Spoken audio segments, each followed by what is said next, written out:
Welcome to Higher Edification, a podcast featuring college presidents and other education leaders talking about the state of higher education, as well as the challenges and opportunities we face. Higher Edification is a production of AICUP, the Association of Independent Colleges and Universities of Pennsylvania, and Misericordia University. I'm your host, Dan Myers, president of Misericordia University in Dallas, Pennsylvania, also known as President Dan on TikTok. I'm joined today by Jackie Fetrow, president and professor of chemistry and biochemistry at Albright College. Those were not two of my strongest classes when I was an undergrad. I got to tell you, I might need a little tutoring from you later I can tutor you in biochemistry any day you want. All right. I would love that.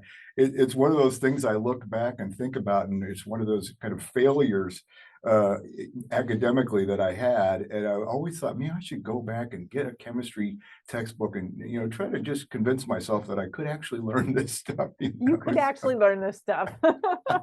with the right teacher. Right? Exactly. Yeah, well, it's great to have an opportunity to talk with you today, Jackie. And I just, we're experiencing some really cold weather right now. And I noted on your sheet that you're a skier. Are you getting out in this freezing cold? It was 8 degrees or something this morning. Is that something? Are you a cross-country skier, a downhill skier? What do you do out there? I like downhill skiing.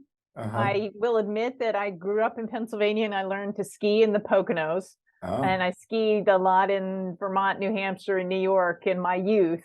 But I'm kind of a skiing snob these days, so I ski out west now. So my slopes are in Colorado. We went out to Steamboat Springs, Colorado, and skied for a week right before Christmas. Oh, that's great! What a great way to enjoy the winter holiday break that we have in higher education. That's true. Yep. When I was a kid, I used to hate winter until I learned to ski, and then I started looking forward to it. So it's a great thing, and it's always great to have an opportunity to get away from this kind of intense work that we do and have a chance to think things over. I always find that I come up with new ideas and things when I get an opportunity to be out there in nature and away from things. Exactly. Yeah. I think that's really important for us to be able to do for everyone. Yeah, no doubt. The cognitive effects of those kind of breaks are really, really important. So, well, there's a lot of things we could talk about today, and you and I, we get going, and so we have a lot of fun talking about these different things. But there's a lot of challenges in our higher education environment these days, and there's a lot of noise out there too. And so, one of the purposes we have for this podcast is just to get some kind of perspective from people who are really working in the middle of this and trying to understand some of these issues, where they come from, and why they're so vexing and challenging to us these days. And one thing that's been the case for years is that higher education in the United States has kind of been the envy of the world, and people come to the US from all over the globe to get their educations. But what's happening right now is that importance on higher education is still valued very much, maybe even increasingly internationally, but it seems to be going down. The appreciation of higher education in the United States. In fact, the college attainment is actually dropping in the U.S. these days, and some people think that's a real omen of bad times ahead for the U.S. And there's a lot more people questioning the value of higher education and thinking that maybe that's not the way to go to be successful in life. I'm wondering how you, as a college president, think about that and interactions you have with others who are grappling with that problem. What are people saying and thinking about this kind of challenge to the value of higher ed? Yeah, Dan, it's a really, really important question because you and I, we're in the job of higher education. We believe fundamentally in this education. And as you said, United States higher education still is the envy of the world. We are a net importer of people seeking college degrees. But that recent New York Times article that detailed that the U.S. has seen a drop of 8 points from 70 to 62% of high school students going straight to college, and that 45% of Gen Z young Americans believe a high school diploma is all you need. And it's vexing because the data don't support what people are actually saying. So we know from the data that a person who gets a higher ed degree, particularly a liberal arts degree, their return on investment is $1 million over a lifetime. It's a lot. They're likely, with our liberal arts degrees from places like Misericordia and Albright College, to be happier and to hold positions of leadership. And yet people are saying it's not valuable anymore. So the actual data don't support what seems to be becoming the belief out there. Mhm. I wonder why that is. I mean, what do you think is stopping people from appreciating? I mean, there's a lot more to say than just, of course, the salary piece, but I think the latest version of that study actually said it was something like 1.4 million. 1.4, I mean, 1.4 million. yeah, Yeah. wouldn't you And like to have $1.4 million in your pocket when you finish your career? I mean, jeepers. What do you think we could do to get people to appreciate some of this stuff more? It's yeah, really vexing. I want to go back to your comment about it's more than just the salary. The whole Gallup study that looked at what it is to be happy, and they said these are the things that make you happy, and you get most of them in a liberal arts college degree. So, in fact, they find that liberal arts college graduates tend to be happier, hold leadership positions, tend to be engaged in society. So you're right; it goes well beyond salary and that monetary return on investment. But you ask a good question, and so I think I could probably point to 3 or 4 or 5 potential reasons. I don't think we can say a cause and effect, but I think one of the things is absolutely true that we in higher education need to recognize, and that is and I'm going to say the perception of our price, recognizing like there is a range of schools, but in fact, over 50 schools of higher education cost this year more than $70,000 a year in tuition. When you think about the median household income in the United States of being about 74,000 in 2022, that means just 1 year is the entire household income for many Americans, more than half of Americans. And so to people, that looks unaffordable. And it looks like it's only available to people who have a lot of money. Mhm. You and I know that isn't true. Just like buying a car, well, what used to be buying a car, when you walked on a car lot, there was the sticker price and then there was the price you negotiated. We all give financial aid with our tuition. So what you pay in net tuition is not that sticker price. But I think people are asking about, when the price is that high, is the investment still worth it? And the Mhm. data definitely bear it out. The investment is still worth it, but if you pay too much particularly for certain degrees, like engineering always pays off no matter what you pay. But being a teacher or nurse, if you pay a lot, if you pay one of the high sticker prices for that education and that degree, it does not pay off so well. So I Mhm. think it's a real price perception and a piece of it anyway, is a price perception and affordability, and what it is you actually will earn afterwards in the degree that you follow. Yeah. Well, that's definitely on people's minds, no question. And I always encourage people to try not to react to that sticker price because, I mean, schools like ours, I mean, the amount of scholarshiping we give, I mean, people talk about how, they'll show you these graphs, with the inflation and tuition costs and, the only thing that might beat us is healthcare, but they don't show you that the increase in scholarshiping has tracked right along with that. And in fact, schools like ours, most of the students, the average student pays less than 50% of the sticker price in the end. And so I always say, stick through the process and, we'll work with you on financial aid and we'll see. And at the end, make a decision after you see what the package really might be, because it's often wildly different, especially if you're a student who has higher need. It's wildly different than that sticker price. Yeah, it totally is. And you and I, our schools, Misericordia and Albright College, are members of the Association of Independent Colleges and Universities in Pennsylvania. And what is it that they show that our schools, on average, the net tuition, the net that students pay, hasn't increased or is only increased like by 0.5% over the last 10 years total. I mean, we compete. We are schools that compete. We're not state supported schools, so we're schools that compete in the marketplace. And so it has been essential to keep our prices down, our cost structure down, and keep our colleges affordable. Yeah. Yeah, and I know our student body here is not well-to-do. It's a group of people who come from families that it's a real challenge to be part of this higher education environment, and so we are working very hard to try to keep those costs manageable for folks. And you hear these kind of exotic examples of where people will say, well, you come out with $200,000 of debt and you have a degree, and they make up some crazy degree that no one offers. And but that's not the reality either. I mean, I think the average debt now is somewhere around 35,000 or Yep. something like that.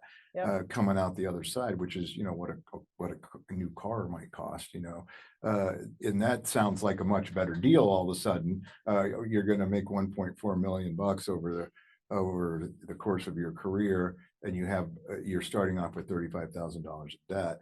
That probably wouldn't freak people out so much.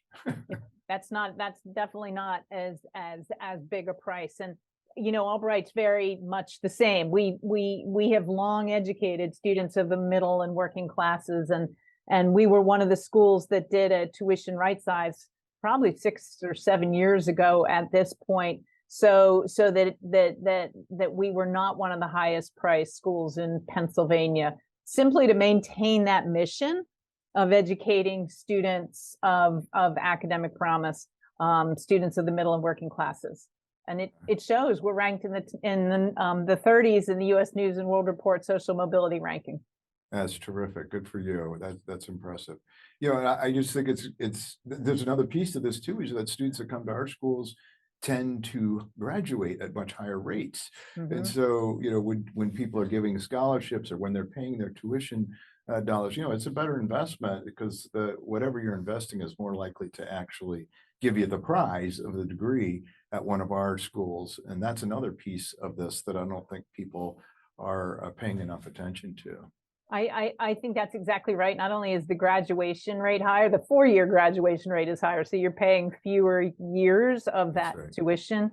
People always tend to think of the state schools being the cheapest schools or the least expensive schools. But in fact, I think our schools are as at the same price point for net tuition as the state schools. Yeah, no, that's right. That's exactly right. And I think there's something to be said about the experience that people have at our schools too. There's a thicker kind of sense of community and connectedness with your faculty members, with the people who are in your environment doing running student life and athletics and the whole bit. There's extra value in that experience as well. Yep, exactly. Yeah. Well, I know you have a podcast of your own. It's called Albright. What is it Albright called? Out Loud. Albright Out Loud. That's right. That's right. And I listened to a couple of your episodes. I thought they were terrific. And so I encourage everybody, go listen to Albright Out Loud as well. But there were a couple of them that were talking about athletics, and which I really enjoy. We have a very big athletics program here at Misericordia, and it's such a great part of the student experience and student life here at Misericordia. I'm wondering how it plays on your campus and how you see that as part of this liberal arts tradition, this small college thick experience. How does athletics play into that at your school? Oh, it's a huge deal. I think schools like ours, like Albright and Misericordia, Dan, we're the schools that do athletics and college right. We're Division III schools. So the students are both athletes. They're pursuing their passion as an athlete, but they're also getting that degree and being really excellent students. And we at Albright find that the student athletes are often the leaders in the classroom and the leaders on campus are involved in so many things. So yes, close to 40% of our students are student athletes. We offer 20, what's the current count? 23 sports, including our most recent addition, which was esports, which has turned into a very popular program. Yeah. But I think that one of the episodes was about NCAA Division III athletics, and we interviewed my co-athletic directors as well as 2 student athletes who talked about the importance of why it would matter to them and why they actively chose to come to D3 schools, so that they could get both that classroom experience and that super competitive NCAA athletic experience, which is what we offer. And I think that's really, really, really important. And for those of you who are listeners out there, my podcast is Albright Out Loud, and you can find it on any of the podcast apps. Yeah, I encourage you to go listen. It's good stuff. Another program that you did a podcast about that I listened to was the fashion piece that you do at Albright, which is one of your hallmarks. It's really a very special program, and you have some very unique experiences for students that virtually nobody in the country has been able to do. But it's interesting in there how that is connected up with the liberal arts environment and the stuff that you do more broadly for students. I was wondering if you might want to talk a little bit about that, just because I think it's such a great example of how you put this stuff together in a way that really makes a difference for students. You're so right. The question is, how do you put these things that might be more traditionally liberal arts together with the more things that are the skills and et cetera of the profession, so students are prepared for the world of work. So our fashion program, we have several fashion tracks, so fashion merchandising and costuming came out of a long time ago in a galaxy far, far away, our home economics program. And that modified and evolved somewhere back decades ago into a fashion program that has grown and evolved in ways that I don't think we could have imagined. So we offer our arts programs, all of them are not in the conservatory model. We educate students to really learn the discipline of the music or the art or the theater or the fashion, and at the same time understand and build those skills necessary to succeed in the business side of whatever their art is. So we have a major music industry studies major, and that combines business and music. We have fashion merchandising, and that again combines the business and marketing parts together with fashion. One of the really unique things, actually the unique, and I use the word unique carefully, but the unique thing about Albright's fashion program is that we are the only undergraduate college in the country who has a show at New York Fashion Week every September. We just this past September completed our 3rd annual show. So our students and our alums have juried designs on the runway at New York Fashion Week. So we all go up, we take a bus of students, and it's not just the students who are the designers who are involved in this, but of course the designers are pretty amazing. But it's also all of the business of running a fashion show. So we have students involved in the backstage of dressing the models, because the models are not ours, they're professional models. We have students working in the back on the programming, on the music, on the logistics of running a fashion show. This is all shepherded by one of our alums, R. Scott French, who is in the fashion industry in New York City, but we are Albright College is the only undergraduate college whose students and alums have designs on the runway at New York Fashion Week. That's fabulous. Yeah, what a unique opportunity. And I love how you're integrating other pieces of student expertise, I guess, into what's happening there. What a great experience for people to really see how that works across and be a part of it. That's great. Yeah, all of these things are so everything that we do, even the jobs you and I have, there's so much team involved. You can't do the work without being a team. And so helping the students learn that it's all of a team with different skills coming to the team is really crucial.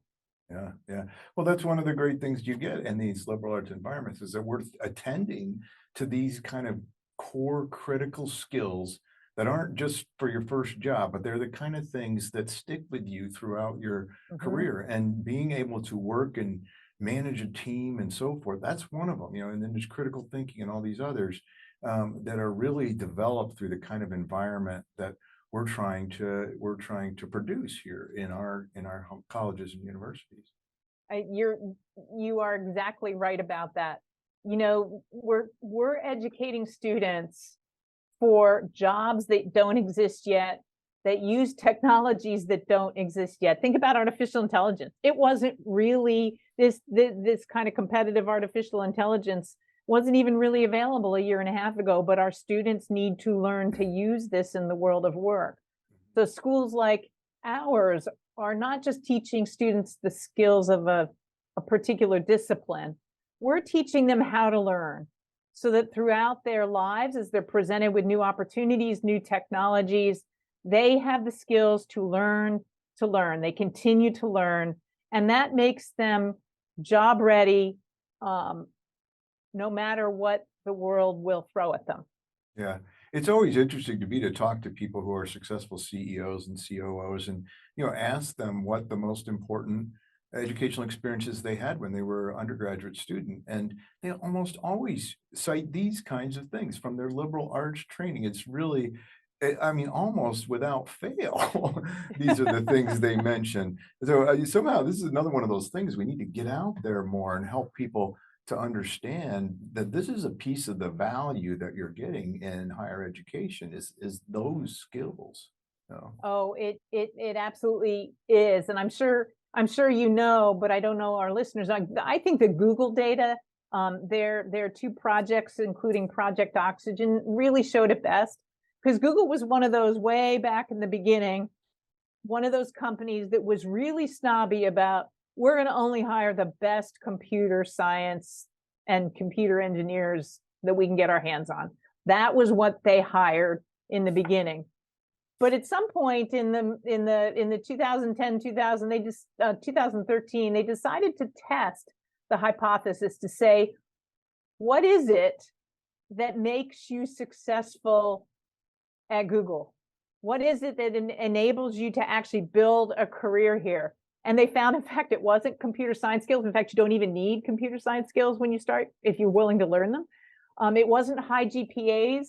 It was, in fact, their students' ability to, the skills were being a good coach, communicating and listening, possessing insights into others so that you can hear and other different points of view and work in a team, being a good critical thinker and problem solver, and seeing patterns in complex ideas. STEM education and computer science education came in dead last in the skills that made you successful. And that's exactly what, schools like Mr. Accordion, Albright, and schools like ours help students to learn because we're all about building connections between the disciplines. Sometimes students complain, well, why do I have to take this history course? Well, you're thinking about history at a time and what that culture was like, and you're learning to understand that there are different ways to think about the world. That will serve you well if you go into any career where you need to think across a difference or communicate across a difference. yeah. This range of disciplines that we teach and in the structured ways that we teach them are invaluable. And I think the Google data really shows it the best because they went in with the hypothesis that it was going to be STEM and computer science, and that came in dead last. Yeah, it's so funny to hear you say that because I have a friend who's a recruiter for Google. And, I said, well, here's how you could get to some more computer science. That's not what we're after. So they're actually acting on this.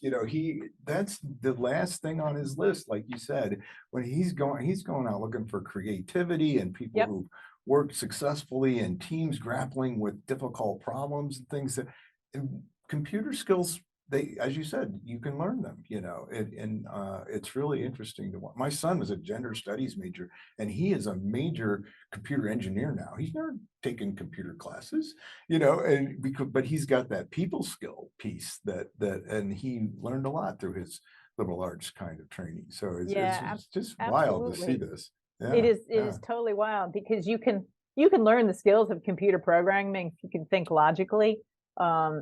But learning the skills in women's and gender studies, those majors take the programs across like every discipline, right. Mhm. and really learn to make those connections and see the patterns.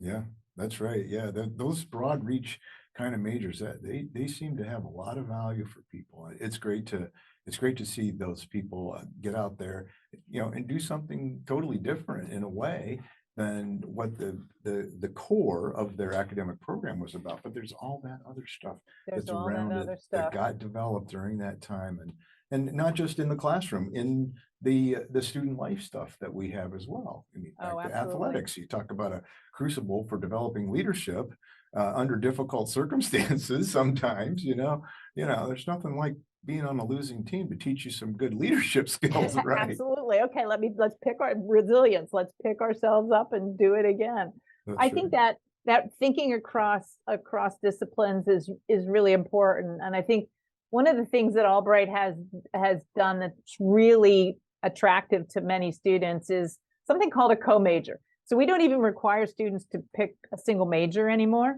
Hmm. They can do what we call co-majors. It's not a dual major. You're not taking majors of both, but you're taking a very distinctive combination of of courses across 2 or 3 disciplines. And so and students can put them together in different mix and match combinations, and we call them co-majors.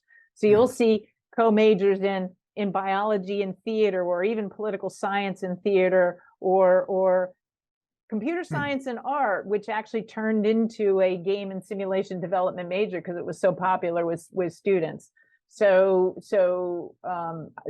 That real, how do I think of the disciplines as interacting in different ways is really important. There's a Hmm. book. Have you ever read, what's it called? Investing the Last Liberal Art. Have you ever read that book? Investing the last liberal Yeah. art. No, I don't Yeah. know that. So this is when I was first appointed President Albright, my board chair, who's a private equity investor, or who was then the board chair, gave me this book and said, read this. And it's really interesting. So this guy's the author is a successful investor. And he makes the point that if he looks across the investment world, the most successful investors are those who actually take a liberal arts approach to investing. Hmm. So they look at an investment this way, and then they come at it from this direction, and then they come at it from another direction and another direction. They bring in the science and the history and the business and economics, and they come at it from all different. And he has a chapter on how each of the disciplines have applied to his investment decisions. He said the best investment decisions we make are when we bring all of those ways of thinking into the decision making. Mm-hmm.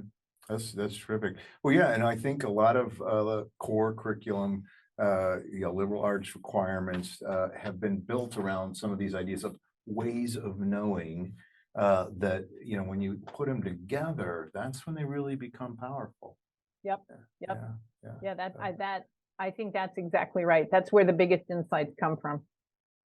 So where do you think we're heading, Jackie? Are we gonna recover from what's going on out there? Are people going to start to see some of these things that we're talking about, and we're gonna see a revitalization of liberal arts? Or are we gonna continue to have challenges as we're trying to get through this next, I don't know, 10 years or so, when we're increasing or a decreasing number of high school students coming out and so forth? That's a big challenge to us demographically. But what do you think's going to happen?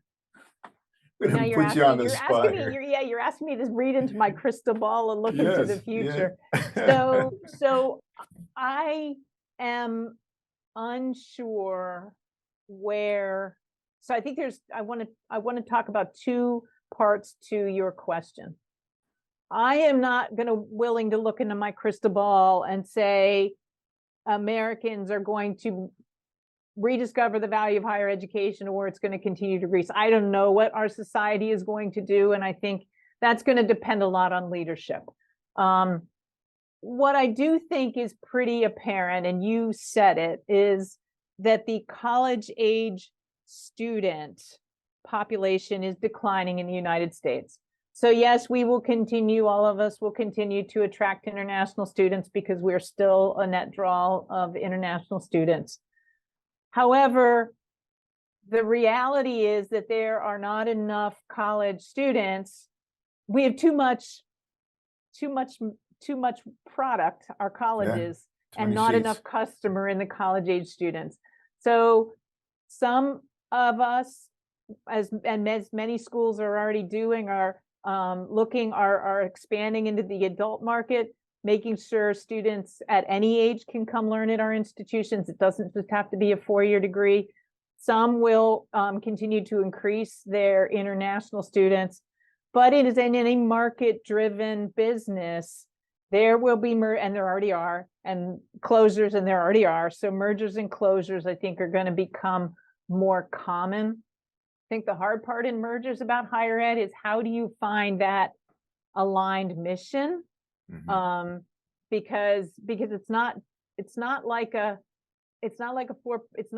like a for-profit business. We all have campuses, so it is, where is the whole greater than the sum of the parts for a true merger to work, or what is that value? But I think the market is going to drive us. The customers are fewer. Our product, our colleges are probably too many for what the market has to bear. So. It's always a problem because these kinds of operations, the expansion occurs and it's much more difficult to contract. You build a building for a reason, and then there's fewer people to use it, but you still got to pay the same amount to heat it. You still got the building, right? Right. Exactly. You still got the building. So what are we going to use it for? Yeah. We're not as elastic as some industries are. No, we are definitely not. And I'm sure Mr. Accordia has at Albright. One of the things that we've looked at and taken advantage of is expansion of diversifying revenue. And we partnered with a program called Total Experience Learning in 2020, which is actually a way of teaching in the K-12 industry. So we've expanded our reach into K-12. And what that has turned out to be is a really amazing way of teaching, that it's also now expanded our teacher education programs to the point that my board has approved a new School of Educational Innovation because this way of teaching. So many of us will also find these ways to expand our businesses and partner in ways that diversify our revenue streams. Yeah. Well, that's great. That sounds like a terrific, creative approach to this problem. And yeah, we have to find those other markets, those new markets, those ones that are being underserved, and we have to start focusing on them more. As we have muscle to do it, we just have to orient it a little bit differently. Exactly. I think sometimes, yeah. So, exactly. Well, this has been great. It's been wonderful talking to you today. I want to thank everybody out there for joining us. We've been speaking with Jackie Fetrow, the president and professor of chemistry and biochemistry, and my new chemistry tutor at Albright College. And we hope you have enjoyed this installment of Higher Edification, brought to you by the Association of Independent Colleges and Universities of Pennsylvania and Misericordia University.